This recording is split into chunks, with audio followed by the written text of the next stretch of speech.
राजस्थान के सीकर गांव में भगवान खाटू श्याम के सिर की पूजा की जाती है। लेकिन क्या आप जानते हैं कि वो कौन सा शहर है जहां भगवान खाटू श्याम के धड़ को पूजा जाता है? नमस्कार, स्वागत है आपका सदा सनातन के भक्तिमय संसार में। यहां आप जानेंगे सनातन धर्म से जुड़े अनसुने तथ्य और सनातन धर्म की अनसुनी और रोचक कहानियां। ये बात तो सभी जानते हैं कि भगवान श्री कृष्ण ने ही भीम के पोते यानी कि बर्बरीक के शीश को धड़ से अलग करके पांडवों की जीत लगभग तय कर दी थी। भगवान कृष्ण ने बर्बरीक को आशीर्वाद दिया और उनके शीश को एक ऊंचे टीले पर रख दिया ताकि बर्बरीक महाभारत का पूरा युद्ध अपनी आंखों से देख सके। अपनी महानता के कारण ही बर्बरीक हारे का सहारा बने और खाटू श्याम जी नाम से प्रसिद्ध हुए। आज राजस्थान में उनका भव्य मंदिर है जहां उनकी अलौकिक पूजा होती है। यहां आने वाले भक्तों की खाटू श्याम जी पर बहुत गहरी आस्था है। श्रद्धालुओं का विश्वास है कि खाटू श्याम उन्हें उनकी समस्याओं से मुक्ति दिलाएंगे। भक्त सीकर आते हैं और खाटू श्याम के शीश की पूजा अर्चना करते हैं। लेकिन एक ऐसी जगह भी है जहां खाटू श्याम जी के धड़ की पूजा होती है। यह मंदिर रहस्यमय माना जाता है। महाभारत में कुरुक्षेत्र से कुछ दूरी पर एक स्थान का वर्णन मिलता है। इस स्थान की विशेषता है यहां पर मौजूद एक मंदिर जहां बर्बरीक यानी कि खाटू श्याम जी के धड़ की पूजा की जाती है। यह मंदिर हरियाणा के हिसार के बीड़ में स्थापित है। इस मंदिर की पौराणिक कथा के अनुसार श्री कृष्ण को अपने गुप्तचरों से पता चला कि बर्बरीक कौरवों का साथ देने कुरुक्षेत्र आ रहे हैं। रास्ते में बीड़ नाम का एक गांव पड़ा जहां बर्बरीक ने एक बरगद के पेड़ के नीचे एक रात गुजारी। उस समय घना जंगल था और बर्बरीक के पास केवल एक घोड़ा और उनके धनुष बाण थे।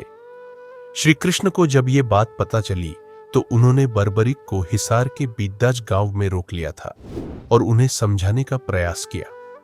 जब श्री कृष्ण के लाख समझाने के बाद भी बर्बरीक नहीं माने, तब श्री कृष्ण ने उनकी परीक्षा ली। श्री कृष्ण को बर्बरीक की शक्तियों के बारे में पता चला तो उन्होंने बर्बरीक का शीश सुदर्शन चक्र से काट दिया। बर्बरीक का धड़ बीड़ गांव के उसी बरगद के पेड़ के नीचे गिरा और आज यहीं पर खाटू श्याम बाबा के धड़ की पूजा होती है। यह मंदिर श्याम बाबा के नाम से प्रसिद्ध है।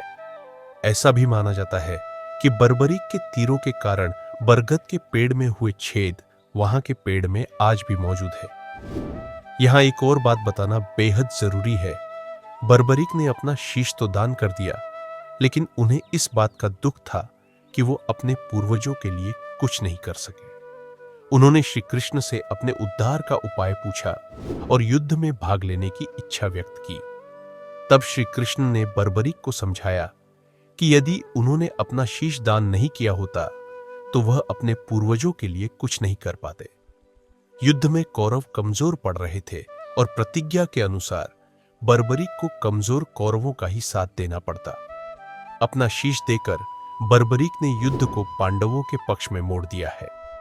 श्री कृष्ण ने बर्बरीक को बताया कि शीश दान कर उन्होंने धर्म की स्थापना का काम किया है। आपको यहां यह भी बता दे कि वीर बर्बरीक घटोत्कच और असुर माता अहिलावती के पुत्र थे और बचपन से ही ये बड़े प्रतापी थे। बचपन में ही उन्होंने अपने सिद्धियां प्राप्त कर ली थी।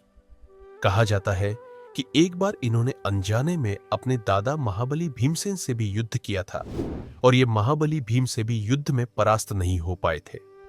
बर्बरीक की कथा महाभारत के युग में त्याग, भक्ति और धर्म की अद्वितीय मिसाल है। उनका बलिदान यह सिखाता है कि ईश्वर की कृपा और मार्गदर्शन से असंभव भी संभव हो सकता है। खाटू श्याम बाबा के रूप में उनकी भक्ति आज भी लाखों भक्तों को प्रेरणा देती है। साथियों, ऐसी ही रोचक कहानियों के लिए सदा सनातन के YouTube चैनल को सब्सक्राइब करें, वीडियो को लाइक करें और अपने दोस्तों और परिवार के साथ शेयर करें। जय सनातन, सदा सनातन।